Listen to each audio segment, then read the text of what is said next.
Not tonight, she said, eyes locked on her tablet like I wasn't even there.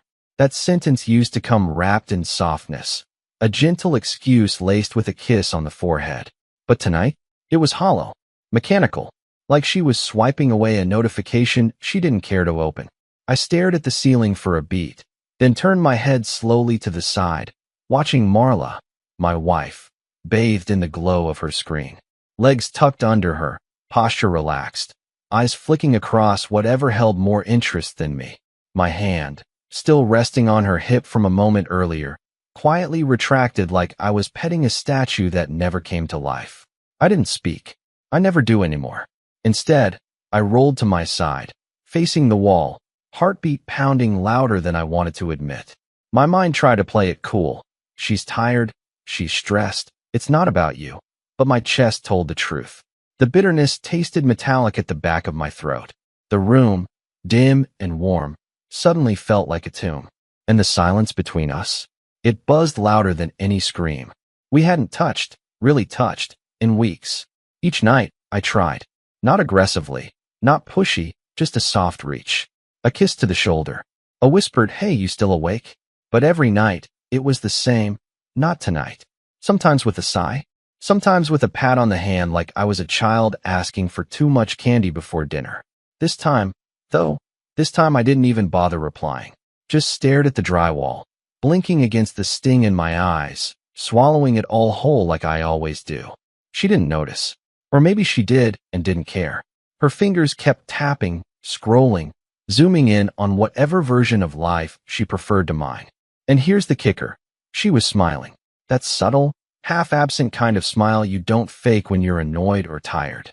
Not a grin, but enough to twist a knife in someone who just reached for you, hoping to be wanted. Can you imagine being in that bed? Reaching for the woman you married, shared dreams with, built routines with, and watching her light up more over a screen than your touch? I lay there in the dark, staring at nothing. And for the first time, I didn't feel hurt. I felt clear. Let me back up. My name's Derek. I'm 37. Been married for 9 years to Marla, a tech consultant who treats spreadsheets better than people. I work in logistics. It's not sexy, but it pays the bills. Our house is a 3-bedroom colonial with good bones and too much silence. We've got matching toothbrush holders and coordinated towels. On paper, we're that couple. Grown-up, stable, boring in all the right ways. Except none of that matters anymore. Because here's the thing. I've spent the last 6 months trying to keep something alive that's been dead for a long time. And tonight, not tonight, wasn't rejection. It was a challenge. And I'm done playing defense. Tomorrow, I won't say a word. Won't confront. Won't beg. But I've made a decision. I'm going to take everything she's given me. All the silence, all the avoidance, all the passive power plays. And I'm going to build a plan out of it. Cold, quiet, controlled. Because if she thinks she's in charge of this collapse, she hasn't met the version of me that's done pretending. So buckle in. This wasn't the explosion. This was just the first crack. The next morning, I heard her humming in the kitchen. Marla always hums when she's in a good mood. Like the past 12 hours hadn't happened.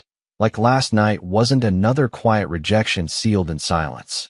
I listened from the hallway for a second, back against the wall, arms folded, trying to decipher her tune. Something upbeat, familiar, happy. I didn't recognize the man she was smiling for anymore, but it sure wasn't me. I stepped into the kitchen without a word.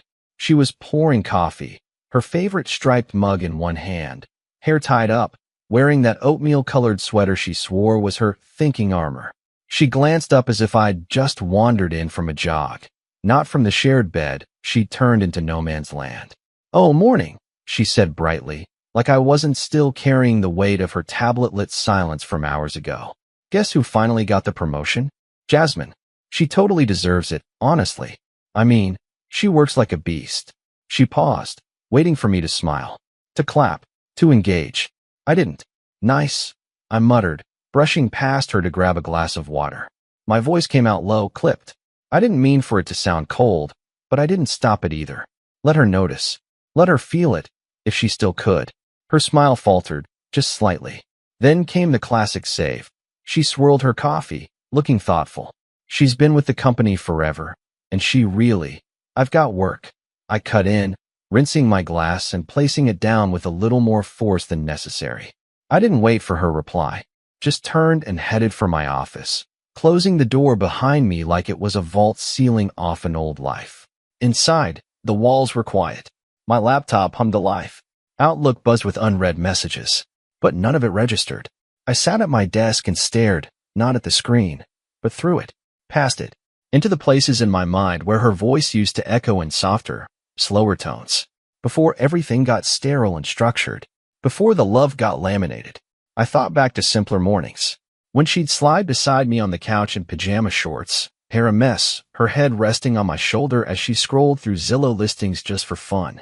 "Look at this one in Vermont," she'd whisper. "We could grow old here." Back then, I believed her. Now, she could be talking about moving to Vermont with anyone.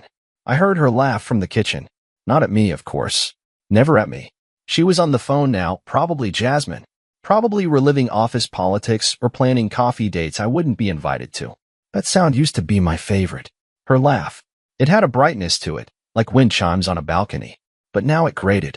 Now it sounded like something preserved in a glass jar, beautiful, unreachable. I minimized my inbox.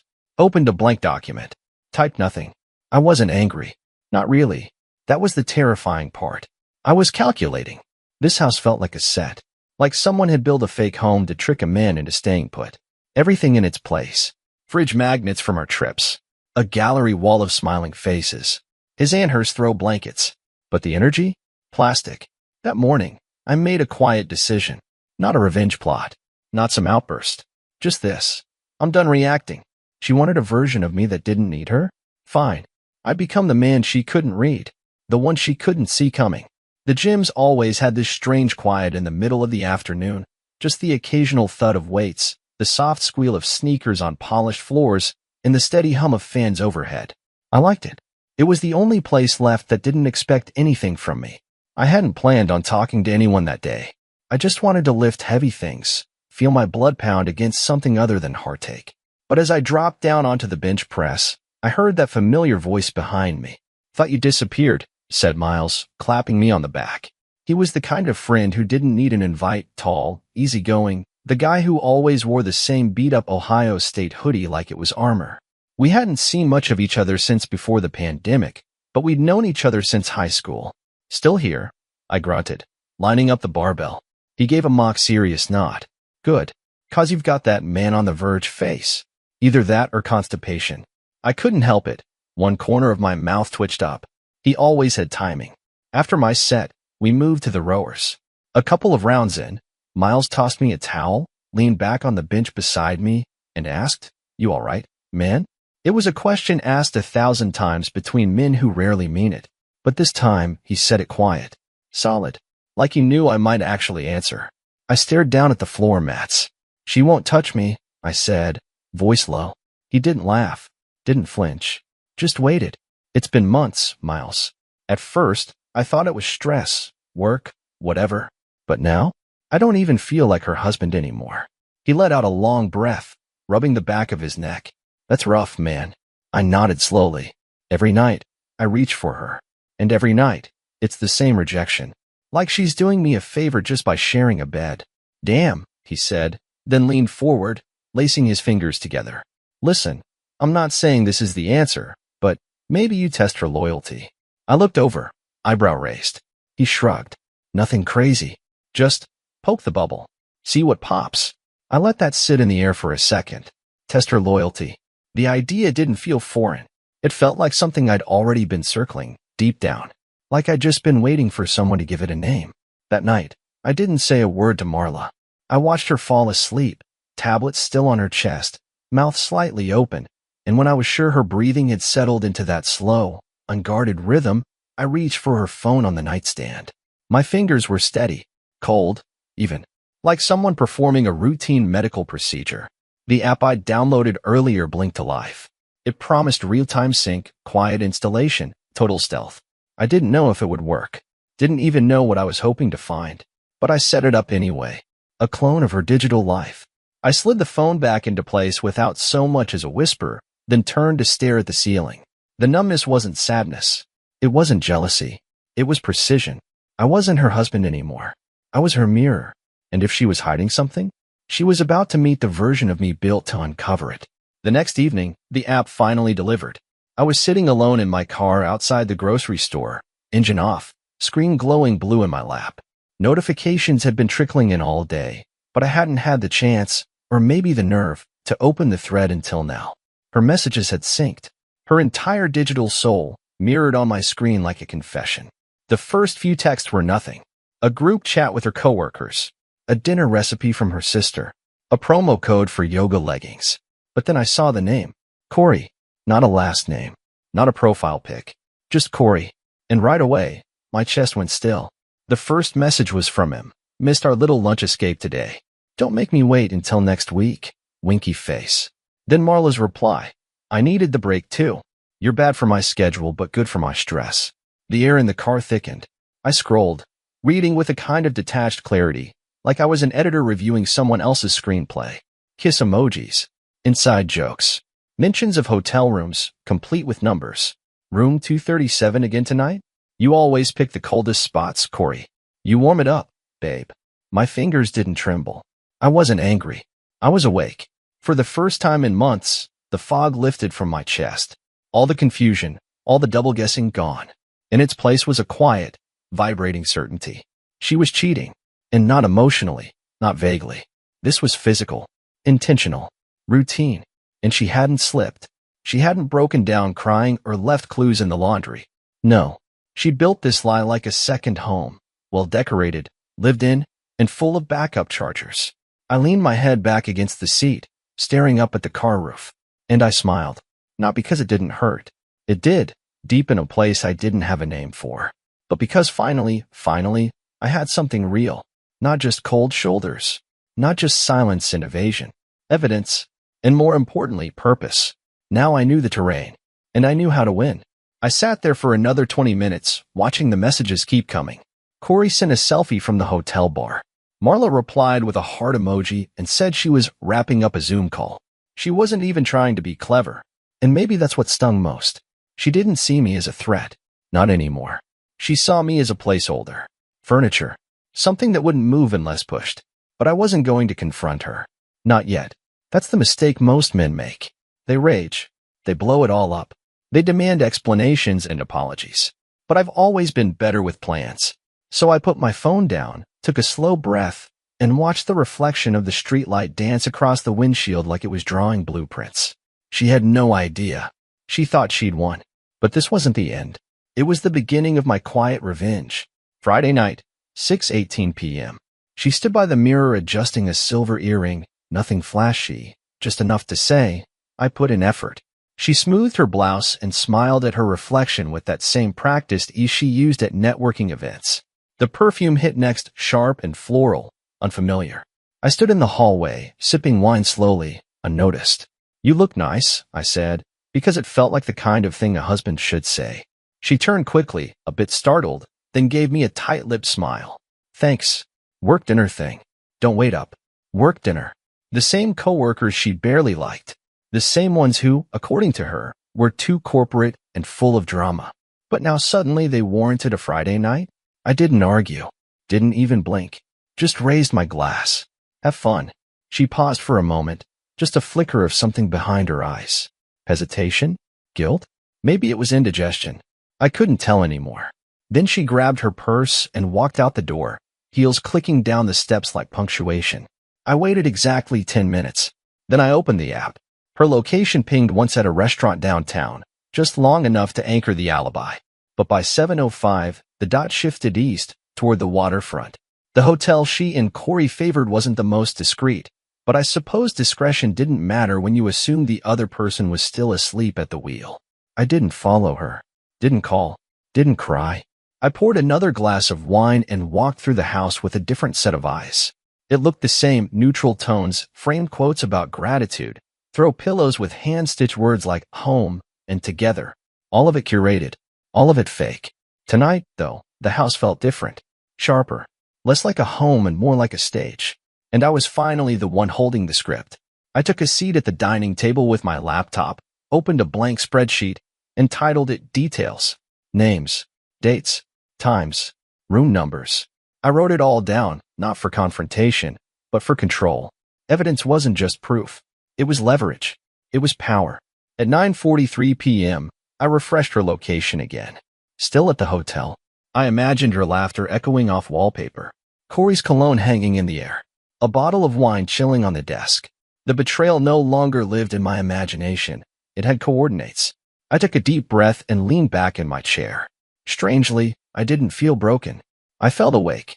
This wasn't heartbreak. It was strategy. She'd think she still held the upper hand. That I was still the man who muttered, "Have fun," while she walked out the door.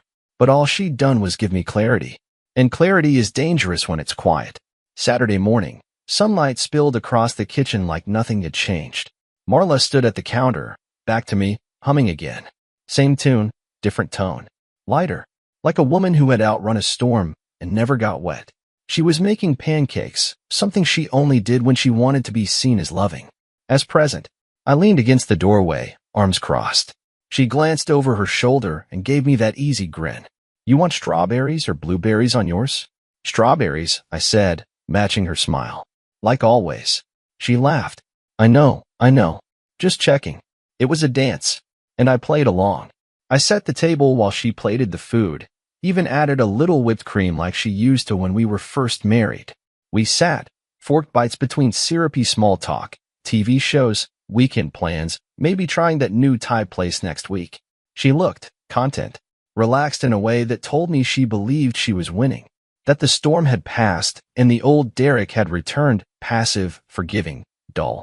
But she didn't notice the difference in my eyes, because I was studying her now. Everything from the angle of her smile to the delay in her responses. Watching. Memorizing. The week before, I would have given anything for a breakfast like this. But now? Now it felt like a costume party, and I had the sharpest mask in the room. That afternoon, I bought roses. 12 long-stemmed ones, deep red, with a card that simply read, "You looked beautiful this morning." She blushed when I gave them to her. Eyes wide like she just won a bet she didn't even have to place. "You're really trying," she said sweetly, tracing her fingers along the petals. I smiled. "Of course I am." And the thing was, I was trying to see just how easily she'd fall into the illusion. We spent the day like a couple from a movie montage, grocery shopping, laughing over spilled milk, even shared a bottle of wine while prepping dinner. She curled up against me on the couch that night, scrolling through Instagram, resting her head on my shoulder like we'd never skipped a beat. But behind my calm, my mind kept ticking. She wasn't suspicious. That meant she wasn't smart enough to be. She thought kindness meant closure, that the marriage she sabotaged could be salvaged by pancakes and roses. What she didn't understand, what she never saw, was that I'd stopped hoping for repair the moment I saw Qley's name. This wasn't reconciliation. This was reconnaissance. She thought I was healing, but really, I was sharpening. 2 weeks later, we were sitting in a friend's living room surrounded by snacks, wine glasses, and the easy laughter of couples who still believed in each other. Marla had planned the night, game night, her idea, her circle. Familiar faces. Safer territory. To everyone else, we looked fine. Maybe even happy. I smiled at the right jokes, passed the chips, and played my part like a seasoned actor who'd memorized the script. Marla was glowing in that curated kind of way. Not real joy, performance joy. She leaned into me on the couch when she laughed, traced her hand along my arm when no one was looking. I felt it all. I just didn't feel any of it. We played some ridiculous card game meant to reveal how well couples knew each other. Who's more likely to leave dishes in the sink? Who takes longer to get ready? Each answer triggered playful nudges and exaggerated groans. But not from us. No, we were poised. Perfect. Predictable. Until someone asked, "Who's more jealous?" That's when I decided to press. I turned to our friends with a smile so gentle, it made the silence that followed land harder. "If she ever left me," I said lightly, "I'd probably send flowers to her new guy for putting up with her." Laughter rippled across the room. Everyone laughed, except Marla. Her smile froze, half finished, half faded. She didn't speak, but her fingers tightened just a fraction on her wine glass. Her eyes didn't dart to mine, but I could feel her thoughts slamming against the inside of her skull. That wasn't a joke to her, because it wasn't meant to be. It was a mirror. And for the first time in weeks, she didn't like her reflection. The game continued. So did the laughter. But her presence had shifted.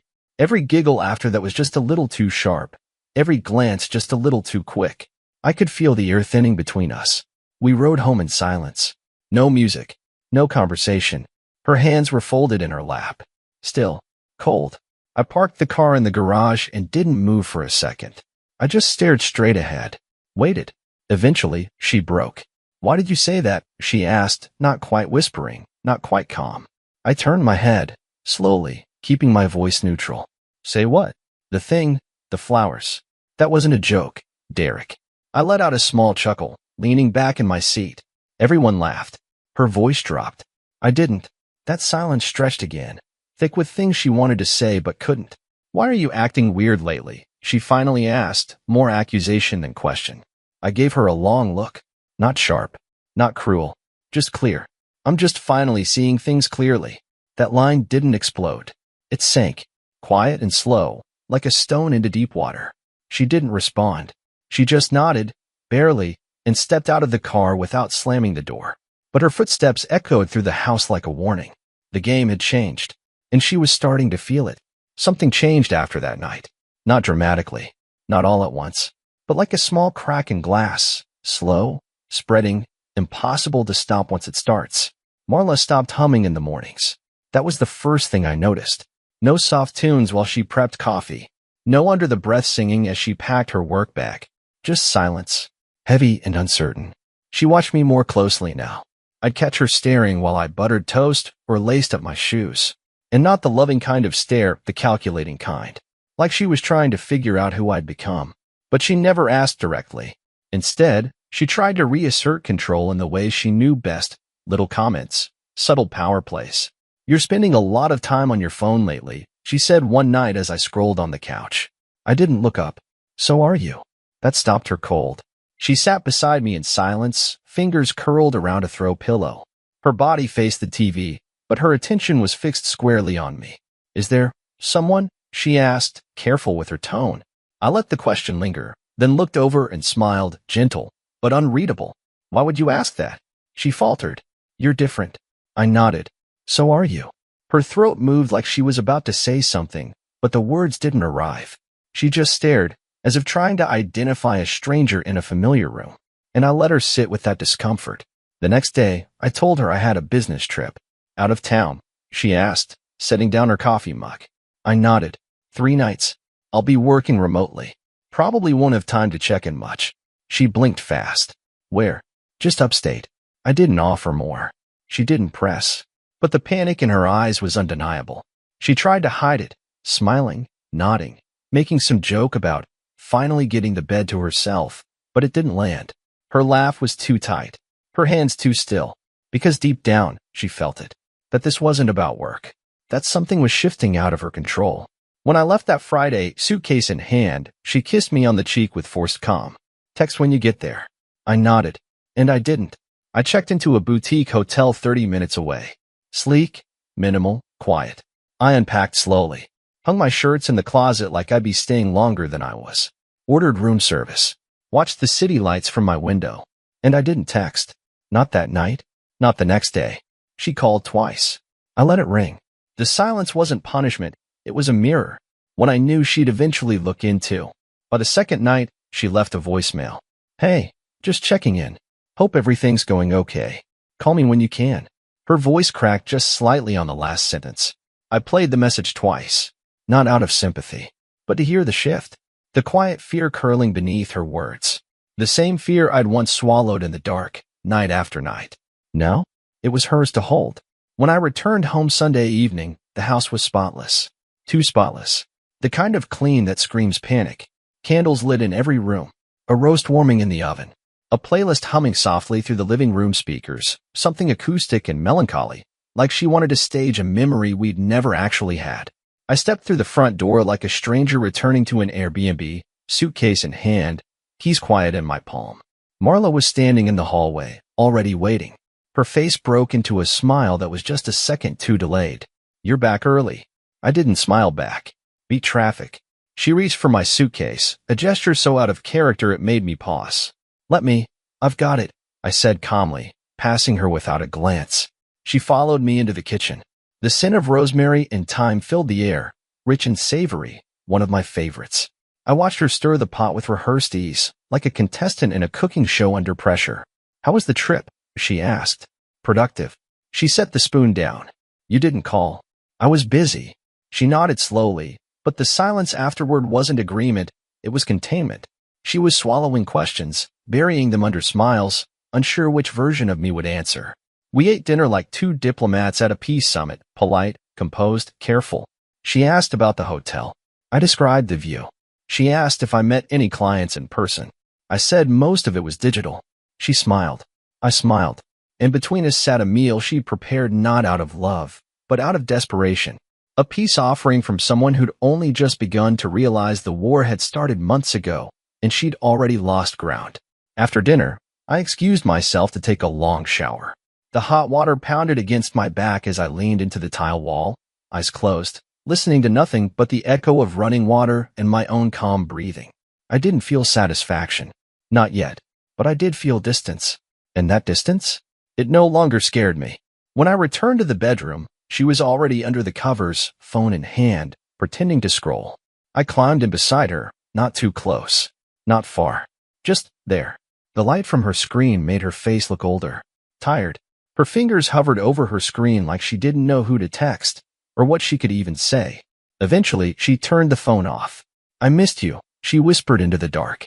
I stayed still. Did you? Yes. She waited for me to respond. I didn't, because I wasn't sure if I missed her, or just the version of me who once thought this woman was my home. I woke early the next morning. The bed beside me was warm but empty. I followed the scent of coffee to the kitchen, where Marla stood in a robe, 2 mugs on the counter. Morning, she said, voice thin but hopeful. I nodded, took the mug, and leaned against the counter. She hesitated like she was working up to something. You seemed off last night. I sipped slowly. I'm tired. That's not all, she said quietly. You're distant. Different. I looked at her. She was bracing herself now. I could see it in the tension around her eyes. I think, she continued, we need to talk. I stayed silent. Her voice dropped. Are you seeing someone? The question hung there, trembling between us. And for a brief second, I considered telling her everything: Corey, the app, the text threads I'd read a dozen times over. Her lies. Her hotel visits. The way she left me starving in a bed we once shared only to feast somewhere else. But I didn't, because she wasn't ready to hear it, and I wasn't ready to give her the chance to deny it. So I smiled instead, just enough to rattle her. No, I said, but thank you for asking. She looked away, breath catching in her throat. I left the kitchen then, not in anger, but with purpose. Let her sit in the silence she once fed me nightly. Let her feel how loud it can get. Tuesday evening, she came home to silence. Not the awkward kind. Not the simmering tension we'd been dancing with. But a silence carved clean and deliberate, like the room itself was holding its breath. The lights were low. The air still. On the kitchen table, under the soft hum of the overhead lamp, sat a single manila envelope. No card. No note. Just the weight of it. I was gone. No suitcase by the door. No key clinking in the bowl. Not even the faint echo of a car pulling into the driveway. Marla stepped forward slowly, like someone approaching a coffin. She opened the envelope with hesitant fingers. Inside, the divorce papers. Thick, neatly organized. Signed on every page that needed me. My name there in black ink, precise and unshaken. Her name stood blank beside each line, like an invitation to join a story she didn't think would ever reach this chapter. She stared at them for a long time. Her eyes scanned the top page over and over, trying to make the words rearrange themselves into something less final. Her lips parted, maybe to speak, maybe to deny, but no one was listening. The hallway behind her stretched long and empty. She set the papers down and called my name once. Then again, louder. Her voice echoed off the walls. The house didn't respond. She walked through each room like she was looking for the man she used to control. Our bedroom. My office. The patio. No suitcase. No note. Just the void I left behind. By the time she made it back to the kitchen, her hands were trembling. She picked up her phone, dialed once, straight to voicemail. She called again, then texted, "Where are you? Can we talk?" No reply. For the first time in all her carefully choreographed months of secrecy and lies, Marla had no script left to follow. No clever cover story. No smug upper hand. Only absence. That night, I checked into a short-term rental on the edge of town. Clean, sparse, temporary. But it felt more like home than the one I just left behind. I didn't need to look at my phone. I knew she'd spiral. I knew she'd unravel. She thought this would end with a fight, with me begging, shouting, throwing accusations she could cry over. But I'd given her nothing, not even my shadow. This ending wasn't loud. It was surgical. Finality doesn't need noise to make itself known. And that's exactly what those papers were, finality dressed in ink and consequence. The next morning, she texted again. Please, let's talk. Just once. I didn't reply. Not because I hadn't written the words in my head a dozen times, but because she didn't deserve them. Not anymore. She'd used my silence as cover. Now, she was choking on her own. The courthouse lobby was all glass and marble, with echoes that made every footstep sound like a verdict. Marla sat alone on the bench across from the elevators, clutching a slim black folder to her chest. Her hair was perfectly done, her blazer pressed, her lips painted the soft pink of someone trying to look untouched. But her hands gave her away. They trembled, not wildly, not enough to be noticed by strangers, just enough that she had to keep gripping the folder, as if it were the only thing tethering her to the moment. I walked in wearing a charcoal suit tailored, precise. Calm wrapped itself around me like armor. The woman who once studied my posture for weakness barely recognized this version of me. She stood up fast, that flicker of hope in her eyes like maybe we'd talk in private first. Maybe I'd pull her aside, say this was all for show. But I didn't stop. I just nodded once. Marla. She opened her mouth, but I was already walking past her, into the courtroom. She followed. It was quick. My attorney spoke efficiently, laying out the structure, irreconcilable differences, no children, division of assets per the prenup she once insisted I sign because you never know, right? But then came the part I'd prepared for. Your Honor, my attorney said calmly, my client would like to submit a binder of communications relevant to the grounds for emotional detachment. The clerk walked over and retrieved the binder from my briefcase. It was black, thick, heavy. Inside, screenshots, hotel logs, chat transcripts, timestamped location histories. Everything. Corey's messages, Marla's responses, the room numbers, the weekday meetups labeled client dinners, all categorized, all legally obtained. The judge flipped through a few pages, his expression neutral but focused. Marla didn't speak. Her jaw tightened. Her breath came shallower. My lawyer continued. We're not seeking punitive damages. This is not about vengeance. My client simply wants the court to see that his emotional withdrawal and decision to dissolve the marriage are not arbitrary. I didn't look at her, not because I was avoiding her, but because I already knew what she looked like when the house of cards caved. It was the same face she wore the night I first heard, not tonight. Only now, there were witnesses. When the hearing ended, the judge confirmed. Divorce granted. Finalization within 30 days. I stood, shook hands with my attorney, and walked toward the lobby.